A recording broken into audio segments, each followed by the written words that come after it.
As we begin this course and we're starting to talk about what public administration is, there's some guidelines that we kind of need to talk about, and I guess more than guidelines, they're more like principles.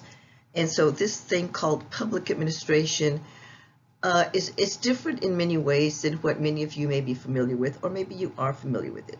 But basically, this is kind of the way that we're going to be talking about it. This thing called public administration deals with government institutions.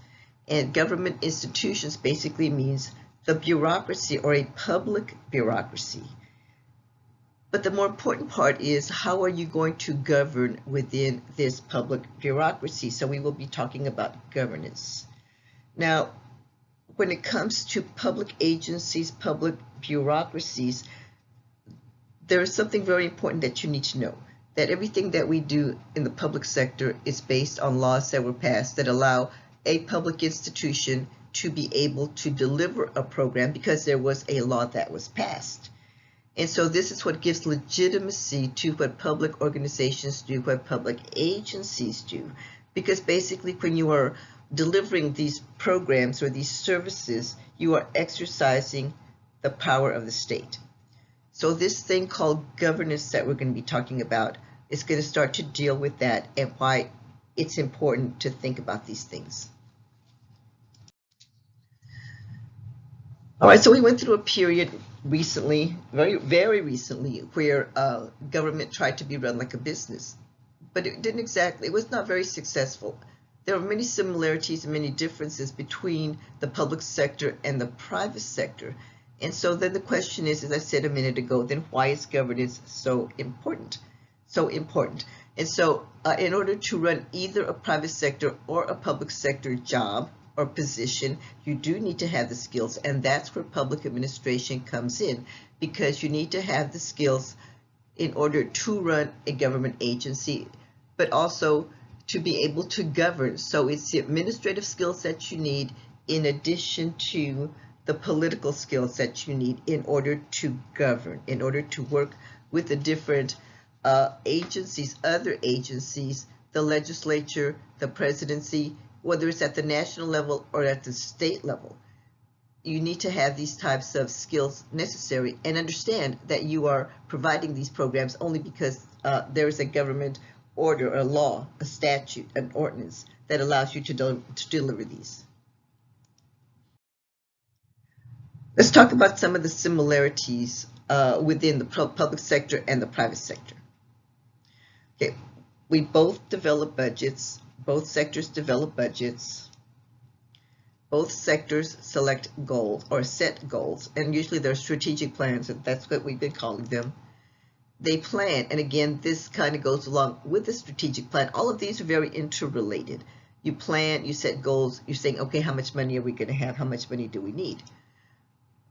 Both the private sector as well as the public sector have a human resource component, and sometimes people say, well, that really is one of the biggest concepts that we need to study in public administration, although we're not really going to get to it in this particular course. But when there's more than 2 or 3 people, that are in a unit, you have to have skills in order to be able to supervise people. We are going to talk about it in some ways, but not in depth. But anyways, you do have to manage people. And you have to have these organizational skills. And that's why we will be doing a large section on leadership and what motivates people, how you should organize your particular agency, and what makes people, or what gets people motivated in order to produce for you.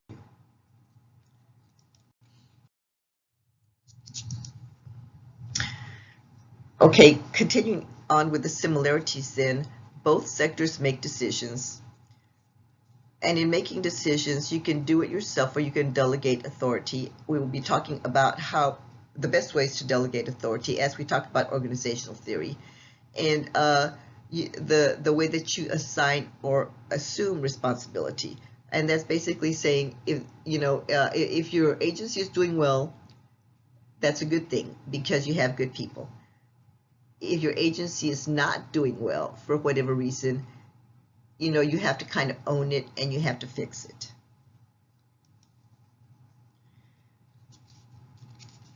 Both produce services, and so producing services is broadly defined. I mean, because we're not producing widgets in the public sector, but we do have a large service component, and it's human capital, basically. It's what you know and how you deliver these services.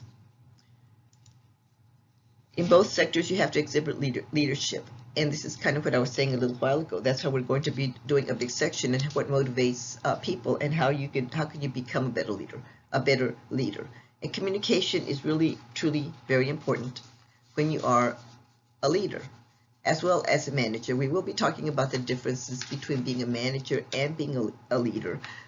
But a leader needs to communicate his vision for that agency and what he needs to do with that agency, or he or she, I should say. Okay, let's talk about some of the differences between the two sectors then.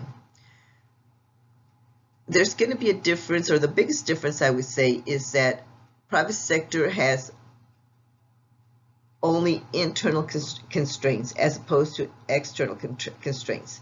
And these internal constraints may be like whatever board they may have, or the CEO, or the investors or the stockholders. That's their internal constraints, whatever they are, their board's willing to buy off on. Now, when it comes to the public sector, you have these legislators, because you have to work within this context of this political context. But not only the legislators, you also have the people, because it's we the people. They're using our money, taxpayer money, in order to deliver these programs. So people that work in the public sector have a lot more accountability, and these constraints are derived from the external environment of what people are willing to accept or not accept, what's acceptable behavior or not acceptable behavior for a person working in a public agency. Okay, so there's that word accountability. I cannot tell you how important this word is in the public sector. When you are in the private sector, you're accountable only to your stockholders, your investors. In the public sector, you are accountable to just about everybody, because again, you are using taxpayer monies for these programs, and accountability is basically saying, are we doing a good job? If we are not doing a good job, you might get fired, or maybe not, or the program may change, or you may even be convicted or charged with different types of crimes if you are not being accountable for the money that you are or the programs that you are safeguarding, and the money that's being delivered through this program. Okay, so here's the money part. Where's the funding coming from? Well, they come from taxes. Most of the money comes from taxes at the state level for sure, and the federal level.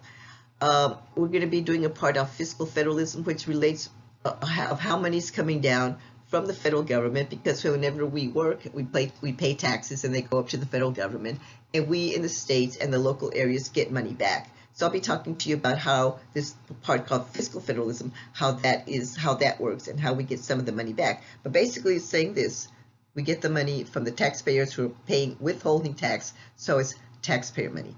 Okay, that's at the public sector, in the public sector. In the private sector, it's all, again, internally driven. It's all based on how much you're selling, how much capital do you have to invest on research and development for your products, to market your products, what your bottom line is going to be, how you're going to get people to come and buy your products. So it's very much externally driven. It's supply and demand driven. Let's put it that way. So because we have no markets, and that's kind of what I'm talking about, we don't have markets. So we have no competition. The public sector is very much a monopoly, even though many things have been privatized, and we'll be talking about privatization as well. But basically, we have no market, so we have no competition. It's only us, and that goes back to the accountability, because we are the ones that are charged with the responsibility, or people that work the public sector, I should say. I say we because I work for a state university, so I'm a public servant. We have no competition, but we do have accountability. And then when it comes to job entry, it's differs between in the public sector as opposed to the private sector. In the private sector, you can get hired. Nepotism runs rampant. Cronyism runs rampant. Well, not so much in the public sector. Public sector is merit-based hiring. And so we will be talking some about that, which basically says you need the skills and the abilities to be able to work a job in the private sector. There are, it's merit system-based. There's tests that you may or may not need to take. There might be licenses and certifications that you might need to have in order to perform a job within the public sector. So job entry is different. And so the employment rules, I would say they're different in this way. In the private sector, it's much easier to get fired than it is in the public sector. And that's not saying that you cannot get fired in the public sector. But I'm saying that in the public sector, it makes it more difficult because people are given more chances to amend their ways. Let's put it that way. Whereas in the private sector, it's very easy to say you're fired and you are just out of there. So we'll keep that in mind too. And the other differences is that we make policy. The public sector makes policy. And the policy that's made is called the rules and the regulations that are written by the bureaucracies based on the laws that have been passed. And so these policies will then become the programs they will become the programs where you will deliver the services. So let's talk about services then. Okay, when it comes to goods and services for the public sector, these are mandated, and this is what I was trying to tell you, what I've been trying to tell you. Everything that we do in the public sector has been mandated, and it's been mandated by a law. So there is legislative authority to deliver a program. We have the power of the state, and that makes us important to society, whether you want to accept it or not accept it. It makes the public sector important to society, because the reason these laws are passed and these programs are set up is to change people's behavior, to get them to adapt to different ways of doing things. Where in the private sector, the goods and services are all either they're needs driven or they're wants driven. And so it's, there's marketing campaigns that tell you that you really need to have something or you really should want to have something. So everything there is market based. It's the free economy or the invisible hand of the economy, supply and demand, whatever they're willing to sell you and that you are willing to buy. That's what they're going to be producing. And I'm not saying that's good or that's bad. I'm just saying that's the differences between the two. Then when it comes to the market structure itself, the public sector, we're usually the only ones unless it's privatized in some way. But even if it is privatized, it's contracted out.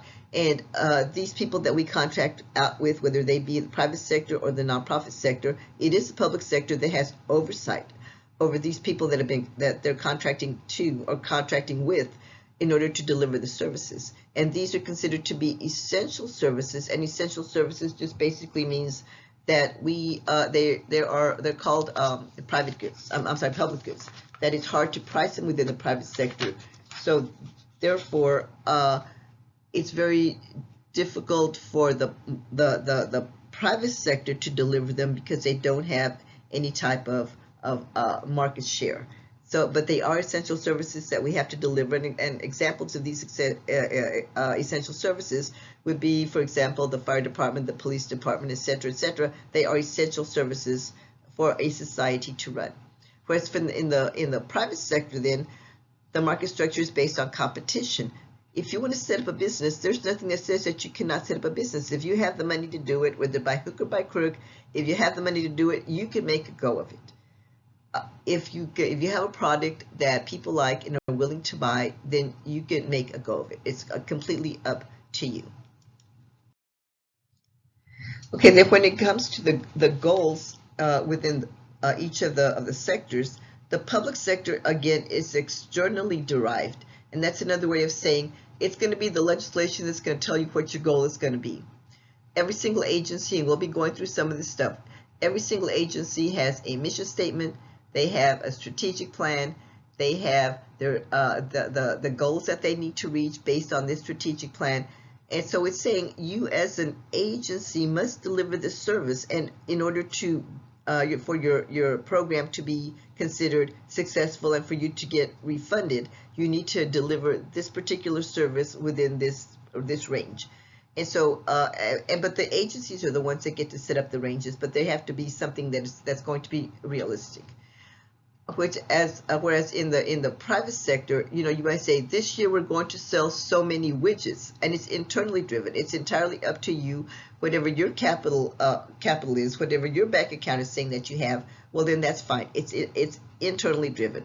There's not a legislature that's telling you you have to deliver this service or you have to deliver this good, and this is how you're going to do it, or not normally. Let's put it that way. Not normally, occasionally.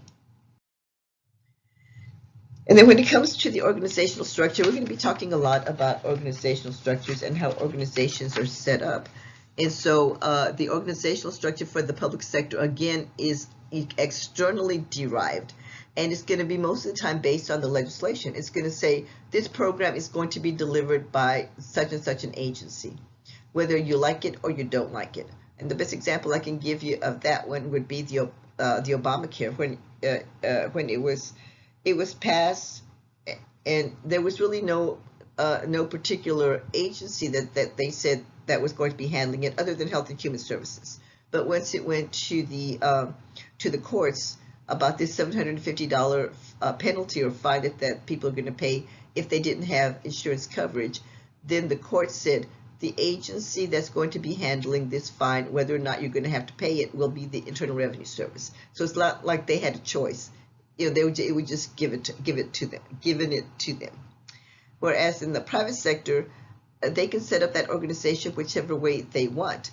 And when you talk about the organizational structures, I said for the public sector, well, for both the public and the private sector, there are different structures, whether it be more hierarchical, whether it be more ad hoc, whether it be more team oriented. And so it depends, and I will be arguing, or setting up the argument, I should say, that it depends on what the service is, what the product is, and how a particular agency or even a private sector organization or company should be set up. So there are different guidelines, if you want to call them that, but it depends on the work that's done and the type of people that you have to do it. So we'll talk more about that one as we go through this course. And this is kind of, to me, the most important part, and the most important part are the values. If you look at the values within the public sector, the things that are most important are equity, which basically says everybody needs to be treated exactly the same if they want to, if they qualify for this particular program. Doesn't matter, what color they are. It doesn't matter their educational level. It doesn't matter their, income. They're almost all income based. But if they qualify for it, they get it. Okay, participation, and we call that pluralism. When it comes to a democracy, and this is based on democracy, it's participation. And basically that's saying that it's the government of we the people. And so when you're making laws, this thing called pluralism, that I talk a lot more when I teach public policy, but it says that we the people have a say in how laws are going to be made. And when it comes to the public sector organizations, it says that as we are setting up these programs, there's advisory boards that are created, and you as an individual, as a citizen of whatever city that you live in, can go in and participate in that way. If laws are going to be changed, if the rules are going to be changed, they're going to be published in the Federal Register, and you as a group, or you as an individual, can go in and have a say of what you think about this law. There's ways that you can do that. And again, we're not going to get much into that because that's more in the public policy part than it is in this part here. Now, this thing called responsiveness, what that means is that if something happens and it's brought to your attention, that you as a public agent or someone that is working in a public organization, you have to be responsive to what's being said, what's being done. You can't just kind of like sweep it under the rug and say it's going to go away, because guess what? It doesn't go away. It affects more than you as an individual. It affects a large segment of society. So you have to be responsive to what's going on and what you need to do to change things in order to make them better.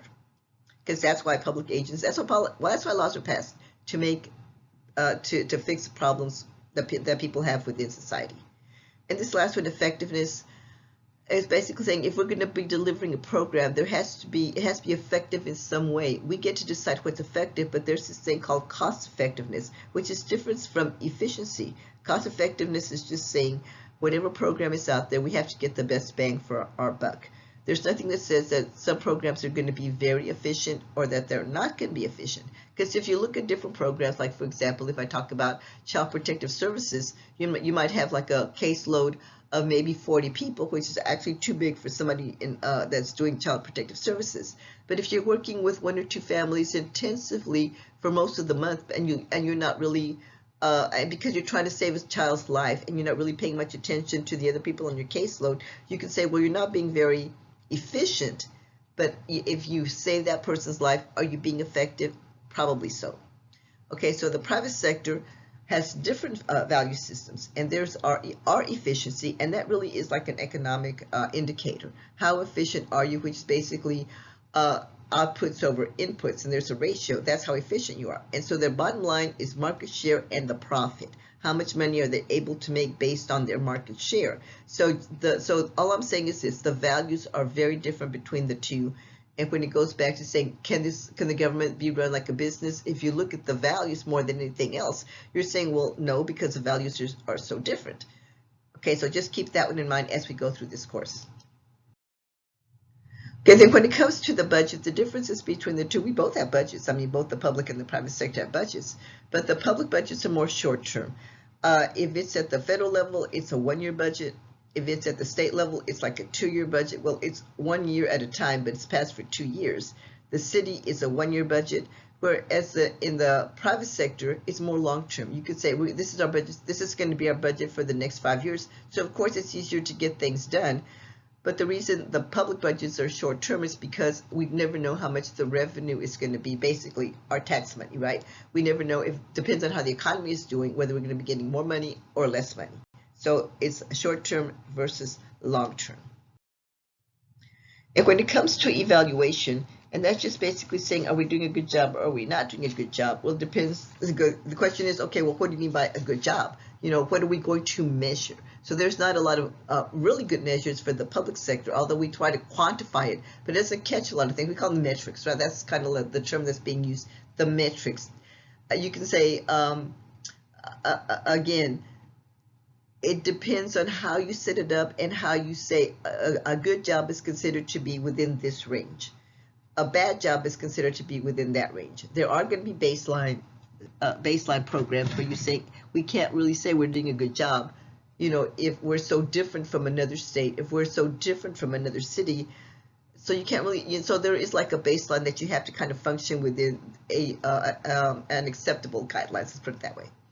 And then when it comes to the private sector, you know, it's basically based on customer satisfaction, and whether you like that business or you don't like that business. There's this term is called vote with your feet. Vote with your feet, and that's basically saying, well, you know what? If I go someplace and I don't like their products or I don't like the way that they are treating me, you'll just go someplace else. You're voting with your feet, so they leave. Okay, we don't always have that in the public sector. To some extent, yes, but not as much as you would in the private sector, because there's such little public scrutiny. People just go elsewhere to get whatever they need because there's a million department stores out there. Well, maybe not so much in Corpus Christi. A million gas stations out there. Only one grocery store, H-E-B, has a monopoly. Well, not exactly, but almost a monopoly. Hey, but H-E-B does good. I had no problems with H-E-B. Okay, so this is the bottom line here. Everything that we do in the public sector is legislatively driven. They're the ones that pass the laws that are going to become programs that people that work in public agencies are going to write the rules and the regulations in order to administer these programs, to implement these programs, implement the laws. And because these public funds are used, it's subject to accountability and the values that are most important that I just talked about. So can we be run like a business? We need to be as cost effective as we can. We need to save as much money as we can. We need to set up our metrics so that we are doing a good job based on the money that we are getting. We need to be accountable, and that thing called accountability is probably one of the most important values that we have in the public sector because we are using taxpayer money.